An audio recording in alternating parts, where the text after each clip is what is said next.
ஆப்பிரிக்காவில் சீனாவை ஓரம் கட்டும் இந்தியா. 1963ஆம் ஆண்டு வரை ஆப்பிரிக்கா இருந்த இடம் கண்டம் என்றே கூறப்பட்டது. உலகில் 54 நாடுகளை கொண்ட மிகப்பெரிய கண்டம் ஆப்பிரிக்காவாகும். இவ்வளவு எண்ணிக்கையில் நாடுகள் இருந்தாலும் இதில் உலகத்துக்கு தெரிந்த நாடுகள் சில நாடுகள் மட்டுமே ஆகும். நாடுகளுக்குள் ஒருங்கிணைப்பு இல்லாததாலும் ஒற்றுமை இல்லாததாலும் உட்பூசல்கள் அதிகம் இருந்தன. எனவே கடல் சார்ந்த செல்வாக்கில் அந்நாடுகள் கவனம் செலுத்தவில்லை.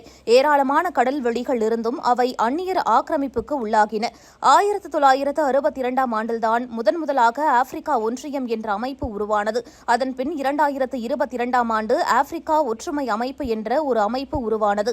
இரு அமைப்புகளுக்கும் தங்களுக்குள் அமைதி மற்றும் பாதுகாப்பிற்கு மிகப்பெரிய சவால்களை எதிர்கொண்டன. பெரும்பாலும் இந்நாடுகள் எல்லா தேவைகளுக்கும் வெளிநாடுகளை மட்டுமே நம்பியிருந்தன.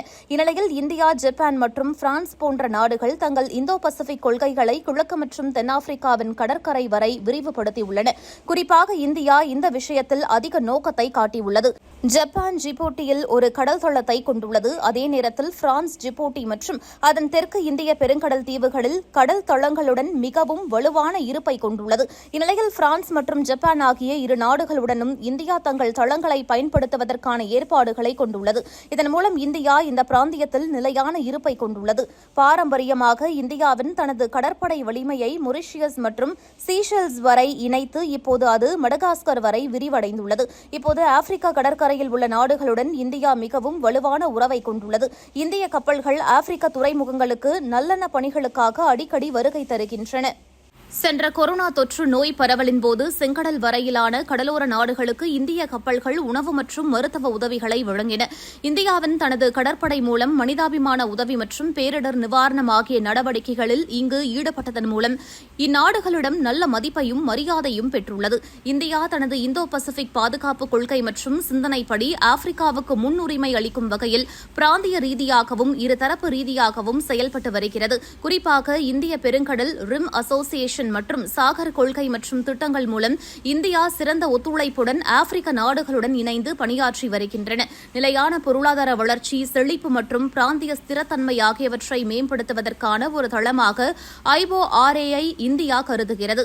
அதன் மூலம் சமீப காலமாக கடல்சார் பாதுகாப்பு, நீல பொருளாதாரம் ஆகியவை முக்கியத்துவம் பெற்றுள்ளன. மேலும் கடற்கொள்ளை, போதைப்பொருள் கடத்தல், சட்டவிரோத இடம்பெயர்வு மற்றும் கடல் மாசுபாடு போன்ற வழக்கத்திற்கு மாறான அச்சுறுத்தல்களை ஒழிக்க மேற்கண்ட நாடுகளுடன் இந்தியா கவனம் செலுத்துகிறது. மூலோபாய முக்கியத்துவம் வாய்ந்த ஆப்பிரிக்க நாடுகளுடன் இந்தியாவின் தொடர்புகள் இப்போது அதிகரித்துள்ளன.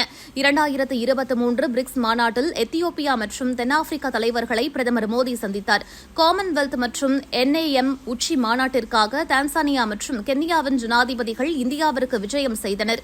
மொசாம்பிக் ஜனாதிபதி குஜராத் உச்சி மாநாட்டில் கலந்து கொண்டார். மொசாம்பிக்கின் எரிசக்தி துறையில் பெரிய முதலீடுகளுடன் பல்வேறு உபகரணங்களை வழங்கி மொசாம்பிக் உடனான பாதுகாப்பு ஒத்துழைப்பை இந்தியா தீவிரப்படுத்தியுள்ளது. மொசாம்பிக்கின் பாதுகாப்பு படைகளை வலுப்படுத்துவது கபோ டெல்கட்டோவில் உள்ள கிளர்ச்சியை தீர்க்க உதவுகிறது.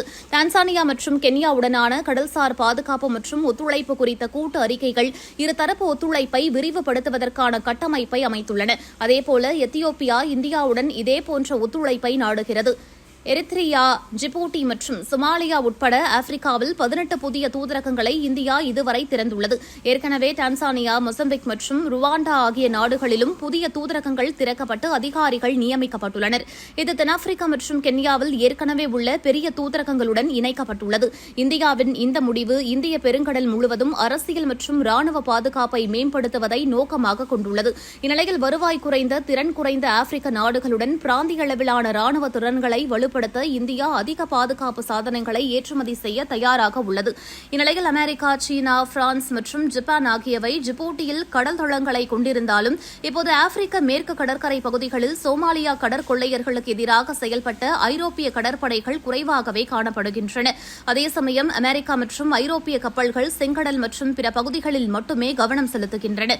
இந்நிலையில் இந்திய கடற்படையானது அதன் சாகர், IORA கொள்கைகள் மூலம் ஆப்பிரிக்க கடற் பாதுகாப்பு முன்னுரிமையை அளிப்பதுடன் இப்போது சோமாலியா கடற்கொள்ளையரை எதிர்ப்பதில் முக்கிய பங்காற்றி வருகிறது. இப்போது மொரிஷியஸ், சீசெல்ஸ், மடகாஸ்கர் ஆகிய நாடுகளுடனான இந்தியாவின் உறவுகள் சிறப்பாக முன்னேறி வருகின்றன. அதேபோல மொசம்பிக், டான்சானியா, கென்யா, உகாண்டா மற்றும் ருவாண்டாவுடனான உறவுகள் சீராக முன்னேறி வருகின்றன. இதற்கு காரணம் இந்தியா நாடுகளில் செய்யும் அந்நிய நேரடி முதலீடுகள் மற்றும் மனிதவள மேம்பாட்டிற்கு அளிக்கும் ஆதரவுதான் என கூறுகின்றனர். இந்த நாடுகளில் உள்ள தொழில் முனைவோர் இந்திய கடன் உதவிகளை அதிக அளவில் நாடுகின்றனர். குறைந்த கட்டணங்களில் நிதி உதவி மற்றும் ரூபாய் அடிப்படையிலான வர்த்தகம் மற்றும் சுலப கடன் வரிகளுடன் அவர்களுக்கு ஆதரவளிப்பது அவர்களின் தொழில் ரீதியான வெற்றியை மேம்படுத்துகிறது. இந்நிலையில் இந்தியாவிலிருந்து அந்நிய நேரடி முதலீடு அதிகரித்து வருவது ஆப்பிரிக்க நாடுகளின் பிராந்திய வளர்ச்சி மற்றும் சிறந்த உறவுகளுக்கு முக்கியமானதாகும். இந்நிலையில் இந்தியா தான்சானியா நாட்டில் உள்ள சான்சிபாரில் முதல் IIT கல்வி நிலையத்தை திறக்க உள்ளது. மேலும் உகாண்டாவில் ஒரு தடய அறிவியல் பல்கலைக்கழகம் திறக்க உள்ளது. அது மட்டுமல்லாமல் ருவாண்டாவில் ஒரு தொழில் முனைவோர் மேம்பாட்டு மையம் ஒன்றை இந்தியா அமைத்து வருகிறது. இந்தியாவின் இந்த முயற்சிகள் சிறப்பு கல்விக்கான புதிய உற்சாகத்தை பிரதிபலிக்கின்றன. இது இந்த நாடுகளில் உள்ள இளைஞர்களுக்கு மிகவும் உதவுகின்றன. ஆப்பிரிக்காவின் இளம் மக்களுக்கு இதுபோன்ற உதவிகள் தேவைப்படும் நிலையில் இந்தியா இங்கு ஒரு மூலோபாய வெற்றியை பெற்று வருவது குறிப்பிடத்தக்கது. சென்ற கொரோனா தொற்று காலத்தின் போது இந்தியாவின் உணவு சப்ளை, தடுப்பூசி மற்றும் மருந்து விநியோகம் போன்ற மனிதாபிமான முயற்சிகள் ஒரு நீடித்த தாக்கத்தை இங்குள்ள நாடுகளில் ஏற்படுத்தியுள்ளன. இது வலுவான அளவில் பிராந்திய உறவுகளை பேணுவதற்கு உதவுகின்றன. அதனால் இப்போது ஆப்பிரிக்க நாடுகள் சீனாவை விட இந்தியாவை நம்புகின்றன. எனவே ஆப்பிரிக்க கடலோர நாடுகளுக்கு பாதுகாப்பு உபகரணங்களை வழங்க ரூபாய் மதிப்பிலான கடன் வரிகள் மூலம் இந்த உறவுகளை இன்னும் அதிகரிக்க வேண்டும் என வல்லுநர்கள் கூறுகின்றனர். அதன் மூலம் அவர்கள் சீனாவை முழுவதுமாக தவிர்த்து இந்தியாவை தங்கள் முழு விருப்ப கூட்டாளியாக மாற்றிக்கொள்ளக்கூடும். அதன் மூலம் ஆப்பிரிக்க நாடுகளில் இனி சீனாவை கட்டுப்படுத்தும் சக்தியாக விரைவில் இந்தியா வருவதற்கான சூழ்நிலைகள் ஏற்பட்டுள்ளதாக வல்லுநர்கள் தெரிவிக்கின்றனர்.